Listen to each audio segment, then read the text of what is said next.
isang lumang nayon, may isang panday na kilala sa paggawa ng pinakamalalakas na espada at baluti. Ngunit isang araw, bigla siyang nawala ng walang bakas.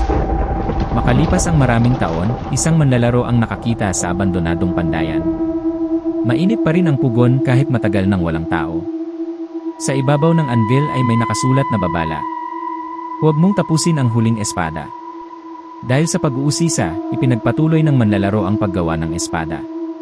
Nang ilagay niya ang huling bakal sa anvil. Ting! Umalinggaw ang malakas na tunog sa buong nayon.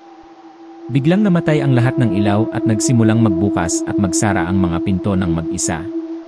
Mula sa makapal na usok ng pugon, dahan-dahang lumabas ang isang anino, isang panday na nakasuot ng lumang bakal na baluti. Ngunit ang kanyang mukha ay puro kadiliman at ang kanyang mga mata ay nagliliwanag na pula. Tahimik siyang lumapit at iniabot ang espada sa manlalaro. Pagkahawak niya rito, narinig niya ang mahinang bulong. Ngayon ikaw na ang susunod na panday. Kinabukasan, wala na ang manlalaro.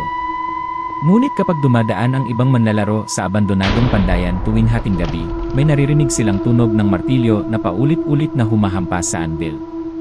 Ting! Ting! Ting! At sinasabing may isang bagong panday na gumagawa ng mga sinumpang espada sa dilim.